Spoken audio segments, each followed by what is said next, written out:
Je vais vous faire une présentation du coup sur un projet sur lequel j'ai travaillé, une petite recherche que j'ai faite pour mon précédent employeur, qui était sur la vérification de faits automatisés avec des modèles de langage. D'abord, je vais m'introduire. Je m'appelle Jérémy Charlet. Je suis data scientist à mon compte. Et je suis geek de profession depuis une douzaine d'années. J'ai été développeur, j'ai fait plein de jobs, directeur technique, et puis plus récemment dans la data science, en tant que data scientist ou data science manager. Et je repars du coup dans la data science en tant que contributeur. J'ai travaillé la majeure partie de mon expérience pour des sociétés anglaises basées à Londres. J'ai vécu à Londres, donc ça expliquera pourquoi mes slides sont en anglais. Ce n'est pas du tout par fainéantise, c'est juste j'essaie de faire une conférence internationale. Ou si je fais des anglicismes, vous saurez pourquoi. Et dernier point, un de mes gros hobbies, c'est la méditation. Donc si jamais vous avez un blanc de 5 minutes pour la présentation, ce n'est pas que je perds mes mots parce que je suis super nerveux, c'est que je pratique. Bon, accessoirement aussi, je travaille actuellement sur un chatbot, un chat GPT bouddhiste. On essaie de faire un tuteur pour aider les pratiquants et les étudiants en méditation. Donc, le contexte. On parle aujourd'hui de l'industrie la plus sexy sur la planète. Laquelle c'est, selon vous? Est-ce que j'ai une suggestion de mon audience? Personne? C'était les assurances, si vous avez suivi, si vous avez écouté. Bon, c'est OK. Non, mais je vous pardonne. Du coup, les assurances, comme ce même le présente, c'est grosso modo le bouclier qui va vous protéger, vous et vos enfants, des intempéries, de l'extérieur. Sauf que moi, dans mon expérience, dans les données que j'ai vues, c'était plutôt le bouclier qu'on met entre soi et ses enfants qui casse tout dans la maison. Voilà. Et c'est vraiment de ça qu'on va parler aujourd'hui, de télé cassée principalement et très souvent par des enfants. Et toute la question qu'on se pose, toute la question que mon client se posait, c'est est-ce que c'est couvert? J'ai reçu un incident et est-ce qu'on devrait le couvrir? Est-ce que ça rentre dans la police d'assurance? Est-ce que c'est du dommage accidentel? Et bonne nouvelle, si vos enfants cassent tout, c'est couvert. En tout cas pour ce client, pour cet assureur. Donc, je vais vous parler d'abord de la solution que nous avions en place, qui était vraiment pour cette partie-là, en tout cas un bout de la solution, parce que c'est une solution très complexe. Mais pour cette partie qui est d'identifier si ça doit être couvert ou pas, c'est le fruit d'une recherche que j'ai faite il y a 2 ans, qui utilisait des transformers, des modèles de langage basés sur Google, BERT, qui commencent un peu à dater. Donc, qu'est-ce qu'on va traiter comme information? On va traiter toutes les interactions entre les clients et les gestionnaires de requêtes chez l'assureur. Et ils vont regarder des emails, ils vont passer des coups de téléphone, ils vont prendre des notes, ils vont prendre des notes pour eux-mêmes, ils vont échanger avec des vendeurs, etc. Et du coup, on va récupérer toutes ces données et on va les traiter. Et là, par exemple, on a la description d'un de ces gestionnaires d'une requête d'un client qu'il a reçue au téléphone. Et il dit grosso modo que son fils de 2 ans a tout pété, a cassé la télé qui était sur un mur. Il y a des informations diverses sur où elle a été achetée, quand est-ce qu'elle a été achetée, pour combien. Et il y a des détails sur l'incident. L'écran est craqué, il y a des lignes sur l'écran. Ça marche encore, on peut encore entendre le son, mais voilà, c'est pas... clairement, ils veulent peut-être avoir une télé remboursée. Et comment on va vérifier si c'est du dommage accidentel? Eh bien, on va poser des questions, on va vérifier des faits. Est-ce que l'écran, par exemple, a des cracks? S'il a des cracks, c'est probablement un dommage d'impact. C'est probablement un dommage accidentel, donc c'est sûrement quelque chose qu'on va couvrir. Alors, comment on fait ça? On va utiliser un modèle de langage qui a été spécialisé sur une tâche qui s'appelle Natural Language Inference, qui consiste à comparer 2 phrases. Je vais poser la question, est-ce que ces 2 phrases sont d'accord ou pas d'accord, grosso modo?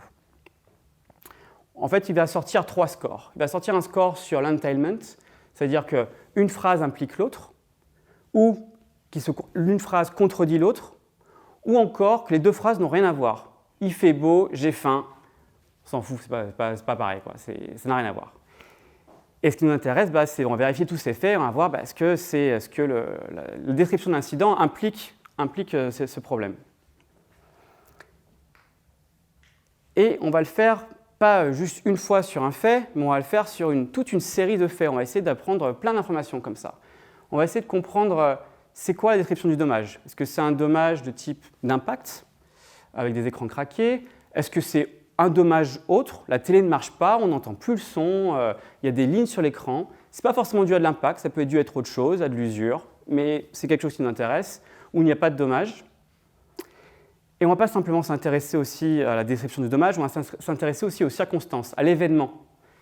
Si c'est un enfant qui a envoyé un jouet à la télé, on le sait, c'est un accident, il n'a pas fait exprès. Donc c'est quelque chose qui serait couvert. Mais il y a des cas où on va peut-être observer des exclusions. Si ça a soudainement arrêté de fonctionner sans aucune raison, c'est peut-être de l'usure. Et parfois, ce n'est pas couvert dans les polices d'assurance. Donc, grosso modo, on va poser toute une série de questions à notre incident et on va s'intéresser à quels sont ces faits qui sont vérifiés. Et dans notre cas, c'est cool, c'est approuvé, c'est OK, parce qu'on a un dommage qui est clairement un dommage d'impact et une circonstance qui est clairement un dommage accidentel également. Il y a une petite étape dont je ne vous ai pas parlé, c'est qu'une fois qu'on a tous ces résultats, on a entraîné un modèle assez simple, Logistic Regression, un classificateur qui va grosso modo prendre tous ces scores et dire si c'est couvert ou pas. D'accord? Vous me suivez jusque-là? Ça va? OK, cool. Alors, c'est quoi le problème? Parce qu'il y avait un problème avec cette solution. Donc c'est top, on a un super framework, ça marche, ça fonctionne. On a passé du temps à trouver toutes ces hypothèses pour définir le problème. On a trouvé une trentaine. On y a passé à peu près 3 mois, mais on est plutôt fiers de notre résultat, ça fonctionne bien. Et maintenant, le client il revient et il nous dit « Ah, c'est top, mais vous avez fait juste les télés là. Moi, je veux faire les frigos, les vélos, les téléphones volés et 15 autres objets, quoi. Je veux tout faire. » Et voilà, cette fois-ci, vous n'allez pas mettre 3 mois pour faire chacun des trucs. Hein. Vous me le faites pour demain, quoi. On va avancer, quoi. Il faut que ça parte en production. Et là, du coup, avec mon équipe, on était un peu dans l'angoisse parce qu'on se rend compte qu'on va devoir délivrer 3 ou 2 mois de travail en 2 jours et c'est juste pas possible. Parce que notre solution, comme on dit dans le jargon, elle ne scale pas, elle ne se déploie pas. On ne peut pas l'utiliser et la déployer sur plein d'autres sujets. On va être obligé de refaire un travail manuel à chaque fois. Et c'est trop lourd. Donc comment on va faire pour répondre à ça? Et c'était le sujet de ma dernière étude. Je l'ai fait en 3 phases parce que j'avais pas beaucoup de temps, j'avais que quelques semaines et je voulais m'assurer que j'ai déployé de la valeur à chaque phase que je faisais. Je ne voulais pas risquer de partir de 3 semaines sur un truc qui n'allait mener à rien. Donc j'ai procédé comme ça. J'ai d'abord demandé à ChatGPT, tout simplement, et je vais vous montrer comment.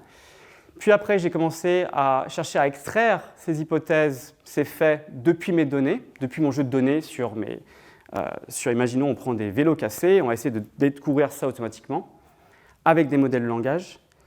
Et enfin, en dernier, j'ai essayé de pousser un peu plus loin. Je n'ai pas beaucoup de succès parce que je n'avais pas le temps de travailler ceci. Mais et si on utilisait directement un modèle de langage pour extraire ça? Parce que précédemment, on posait 30 questions. Et si on n'en posait qu'une seule avec nos grands modèles de langage que nous avons actuellement? Donc, c'est ce que je vais vous présenter désormais. Donc d'abord, on demande à ChatGPT. Alors, ce que j'ai fait, c'est que on a trouvé une extension pour Google Sheets qui s'appelle GPT for Sheets et qui, grosso modo, vous permet de balancer des prompts dans une feuille Excel et d'extraire des données au format structuré. Parce que bon, ChatGPT, c'est vachement, ça peut être un super assistant, ça peut être très utile à utiliser dans certains cas. Mais là, ça peut être vraiment utile si vous essayez de créer des données synthétiques, si vous voulez labeller des données automatiquement. C'est quelque chose que vous pouvez essayer. Et le grand avantage, c'est que ça peut être testé, utilisé par des personnes qui ne sont pas techniques, qui ne sont pas des développeurs, qui n'ont pas besoin de coder pour arriver à quelque chose. Donc j'ai simplement demandé, et j'ai continué à travailler sur les télés, parce que j'avais un jeu de données sur les télés, et pour pouvoir le tester et comparer à ma solution précédente.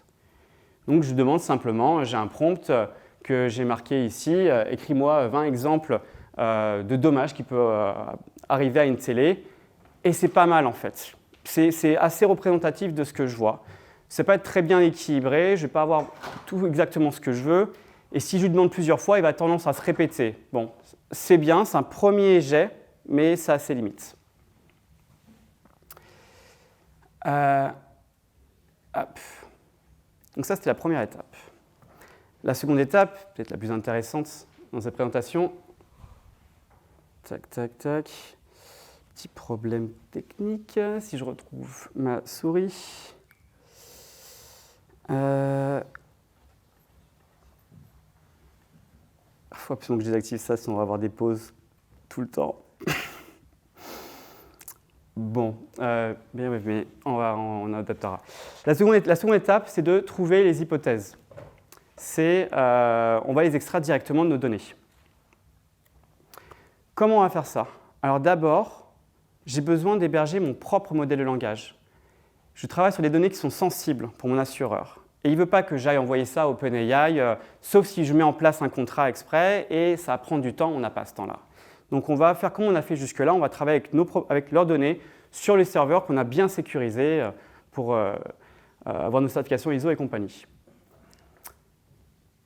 Qu'est-ce que j'ai fait? J'ai pris un modèle de langage T5 de Google qui a été spécialisé. On dit que la instruction fine-tuned. Qu'est-ce que ça veut dire, ce jargon, ce gros mot? C'est grosso modo, on a pris un modèle de langage, on l'a entraîné sur une quantité astronomique de texte, où il devait deviner le prochain mot dans une phrase. Et après, on l'a entraîné sur plein de tâches différentes, sur des questions-réponses, sur de la classification, sur du raisonnement, sur des générations de code. Et on se rend compte que c'est ce que vous utilisez avec ChatGPT, c'est une partie de sur comment ça a été entraîné. Et que plus on l'entraîne sur des tâches variées, plus ses performances sont bonnes.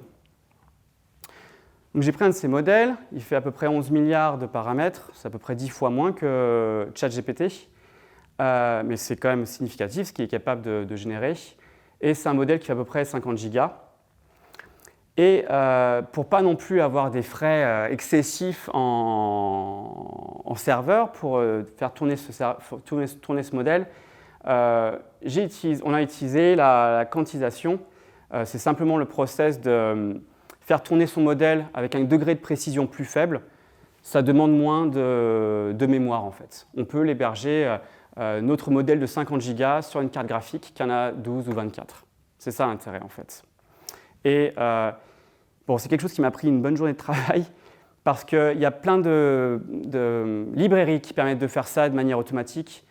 J'ai mis plein de liens que je vous invite à réutiliser si vous reconsultez cette présentation. Mais il y a encore des petits bugs. J'avais besoin de copier-coller des librairies pour le faire fonctionner. Et grosso modo, vous pouvez le voir, j'ai mis les prix sur Amazon. Ça coûterait à peu près $1 de l'heure pour faire tourner ce serveur qui pouvait faire tourner ce gros modèle de langage. Okay.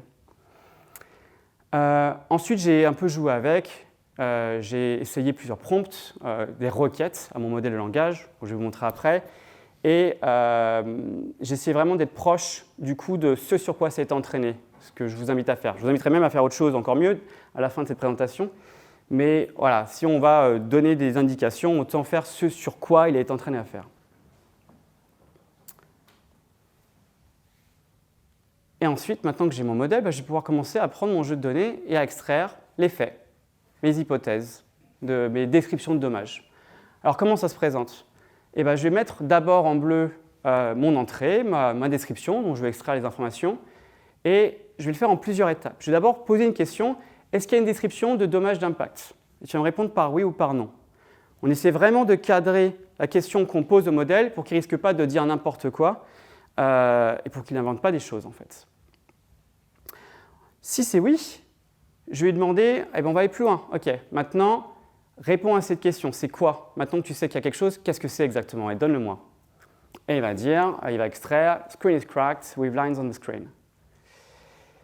Et c'est super, on a notre fait du coup, mais en soi, ce n'est pas suffisant. Là, on a deux choses différentes. On a les lignes sur l'écran et les cracks sur l'écran. Je voudrais le formater, ça. Je voudrais le reformater pour avoir deux faits individuels, pour n'avoir que les faits individuels que je pourrais vérifier plus tard. Je vais utiliser encore mon modèle de langage. Je vais lui demander de formater ce texte et de leur retourner une liste de phrases séparées par les virgules.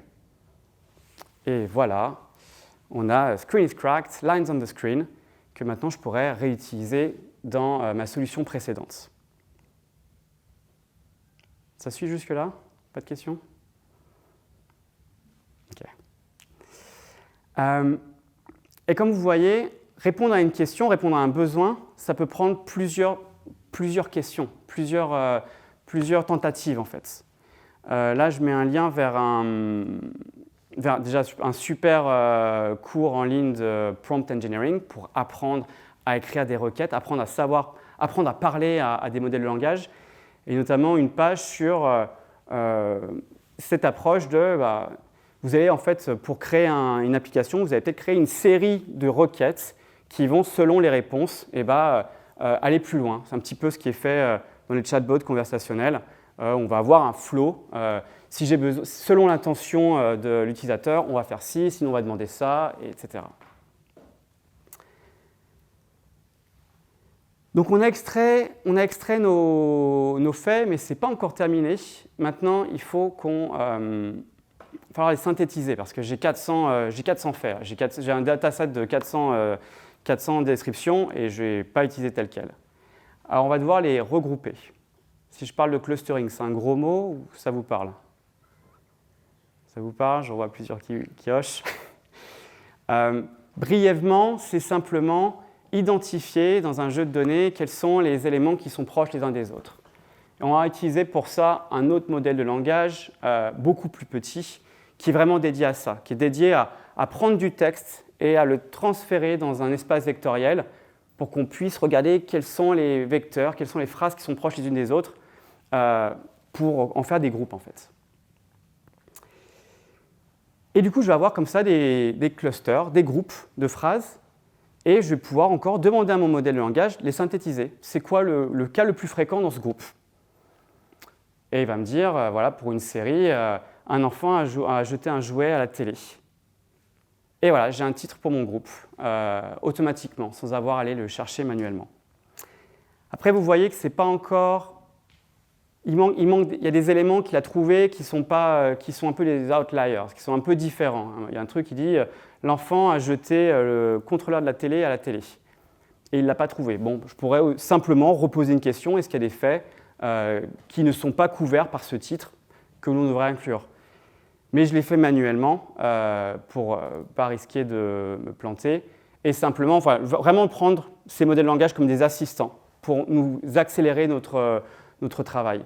Et là, j'ai simplement créé une feuille Excel où j'ai mis tous mes faits groupés par titre. Donc, c'était plus facile de les scanner que d'avoir 400 faits qui n'ont rien à voir les uns avec les autres et que je dois changer de contexte en permanence. Bon, ça va plus vite. Et là, je vais rapidement voir, ça, c'est pas dans le titre, je vais l'inclure, je vais le garder.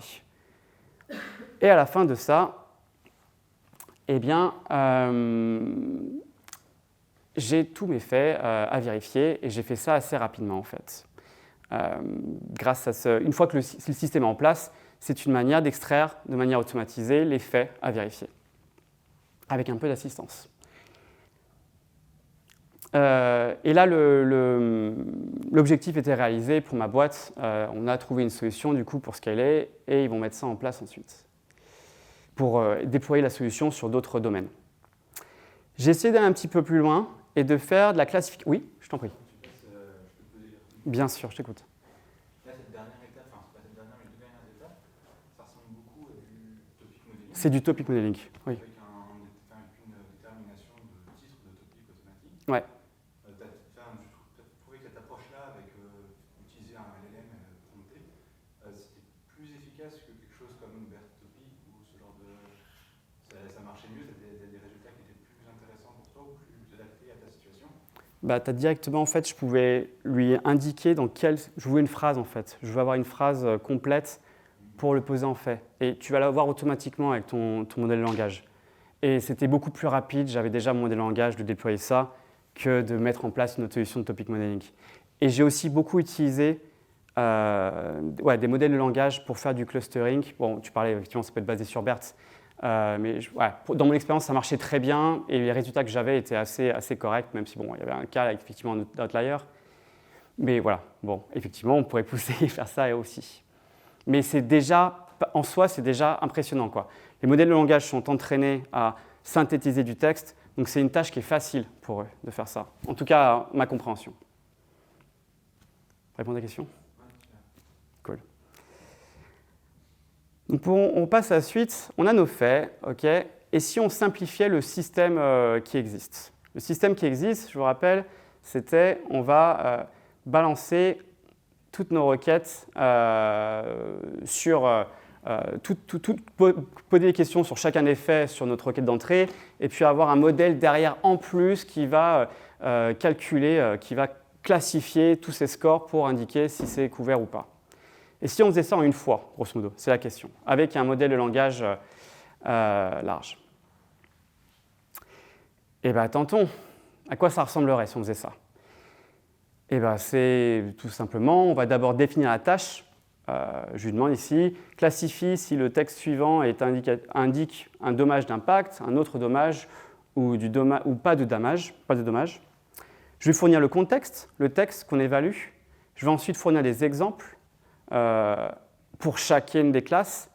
Et à la fin, je vais conclure ma requête en redemandant sa réponse et en lui disant quel format je veux la réponse. Je veux qu'il me dise ou impact damage, ou autre damage, ou pas de damage. Pas de dommage. Et ça fonctionne, mais c'est un peu confus. Et c'est certainement pas aussi bien que ce que j'avais avant, malheureusement. Qu'est-ce qui explique cela ?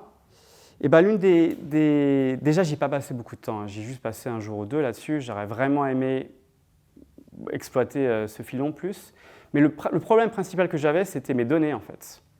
C'est que j'avais plein de cas où il me disait autre chose et je dis bah ouais, je suis d'accord, mon label il est nul en fait. Je suis plutôt d'accord avec le modèle. Bon là, je suis plutôt d'accord avec le mien. Bon, je sais pas trop. Et puis j'ai passé beaucoup de temps à labeller, relabeller mon jeu de données. Je vais arrêter de nager dans ma tambouille. Je vais donner ça à des experts, à des business analysts, et je vais leur demander de labeller ce dataset pour moi. Et du coup, elles étaient deux, elles l'ont fait. Elles n'étaient effectivement pas d'accord avec moi. Mais elles n'étaient pas non plus d'accord entre elles. Et ça prouve que la tâche était en fait ambiguë, que le jeu de données n'était pas très propre. C'était effectivement un jeu de données très vieux, quand j'ai démarré ma recherche, où il y avait plein de cas ambigus. Et un exemple, typiquement, c'était « The TV is smashed ». La télé est défoncée. Elle est défoncée, mais ça veut dire que l'écran est brisé en 1000 morceaux ou c'est juste que la télé ne marche pas. Et il y a des labeleurs qui vont dire que c'est l'un, des labeleurs qui vont dire que c'est l'autre. C'est pas clair, c'est ambigu, quoi. Et si vous avez une tâche qui est ambiguë avec un jeu de données qui varie dans ses labels, ce n'est pas en envoyant un gros modèle que vous allez pouvoir répondre à cette question de manière précise. Au contraire, ça montre peut-être qu'il y a un petit peu d'overfitting sur la solution précédente, que le modèle s'adaptait à ces différences. Donc clairement, il y a du taf à faire encore là-dessus. Et la première étape qu'on s'est mis d'accord avec mon équipe, c'était qu'il faudrait qu'ils relabellent ce jeu de données, mais avant tout qu'on simplifie la définition de la tâche. Et c'était pertinent en fait. On s'était complexifié la vie. On pourrait faire une des règles plus simples pour étudier si c'est couvert ou pas. Et c'est le conseil c'est ce que j'ai réalisé plus tard, quand je me suis lancé dans ce taf, j'ai vraiment fait à la main avec les librairies, c'était quoi avec Transformer ou PyTorch, mais bref, ce que je veux dire, c'est que je définissais mes prompts moi-même en essayant de m'adapter à ce qui a été utilisé, mais il y a plein de librairies, il y a des librairies maintenant qui offrent une nouvelle niveau d'abstraction et qui ont déjà fait ce travail de prompt engineering, de trouver les meilleures requêtes à poser. Et c'est ce que j'utilise actuellement dans mon projet actuel, c'est cette application, c'est la librairie Langchain, qui a déjà des propositions pour poser des questions. Et si seulement vous avez des problèmes de performance, on peut aller modifier, forcer à utiliser un prompt différent si on pense qu'on va avoir les meilleurs résultats. Clair ? Et ça marque la fin de ma présentation. Merci pour votre écoute. Vous avez des questions ?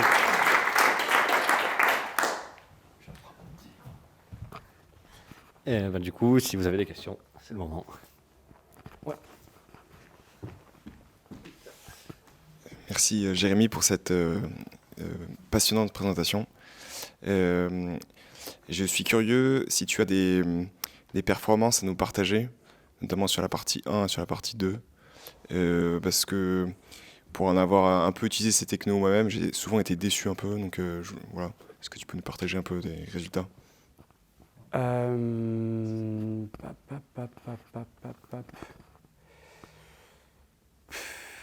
Je les aurais pas. La partie 2, j'avais des résultats.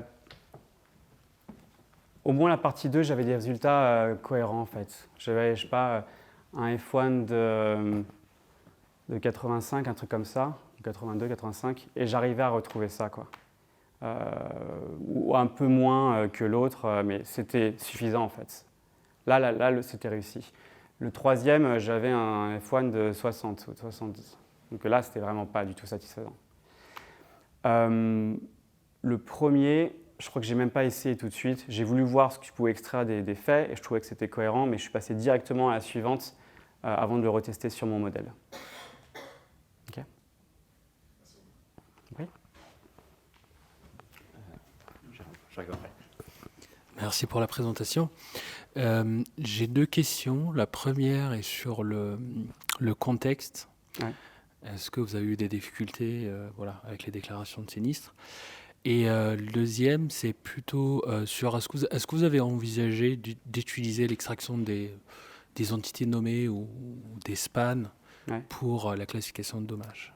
Alors attends, je n'ai pas tout mon cerveau disponible là. Donc la deuxième question, c'est le NIR, et la première question, c'est sur le contexte. Oui. Bon, c'est une grande difficulté de ce projet, c'est que le contexte, il peut être foireux. Les phrases qu'il nous donnent sont mal écrites.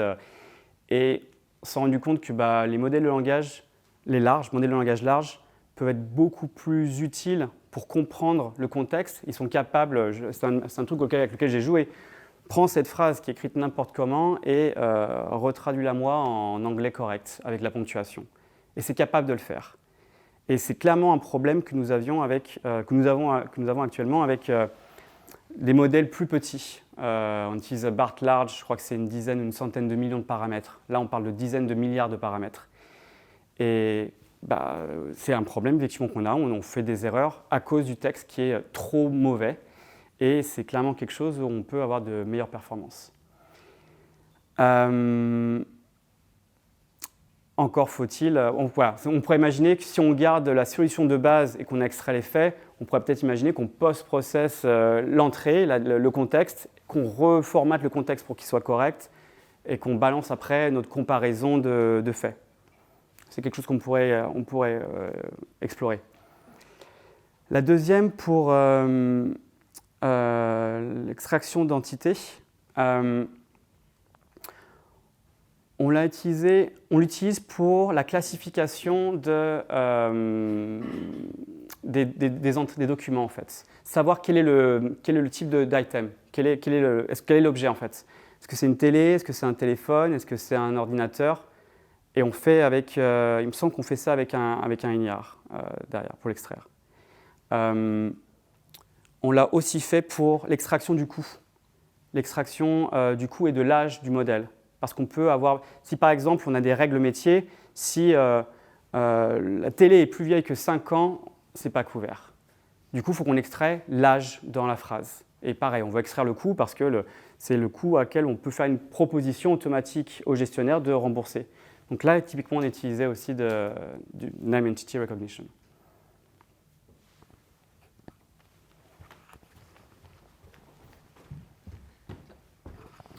Bonsoir, merci pour la présentation. Du coup, la question a partiellement été répondue par la précédente. En fait, c'était par rapport à la terminologie qui est un peu spécifique sur les demandes d'indemnisation. Ouais. Est-ce que le modèle c'était un Flantify, je crois, c'est ça, au départ? Un Flantify, oui. Est-ce qu'il a été fine-tuné pas du tout dans cette recherche-là. C'était juste pour extraire les Mais descriptions de dommages. Il était suffisamment performant pour s'adapter à un langage un peu spécifique autour de la demande d'indemnisation où on n'a pas eu besoin, en fait. Vous n'avez pas eu besoin de le faire. C'est pas vraiment spécifique. En fait, ce qui va être spécifique, ça va être le vocabulaire. Oui, c'est ça, ouais. PH, policyholder, qui veut dire client, ce genre de choses.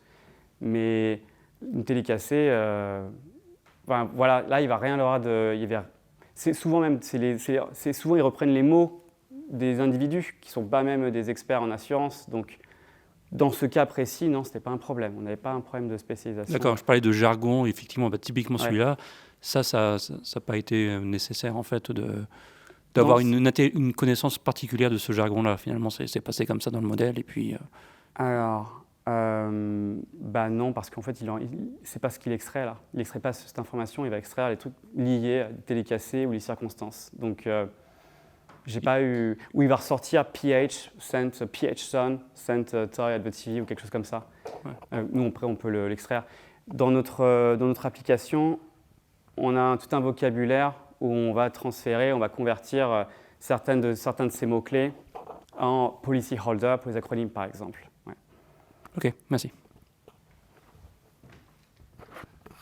Merci beaucoup, Jérémy. Ce que je vous propose, c'est déjà d'applaudir une dernière fois Jérémy et Charlène qui m'ont fait une super présentation.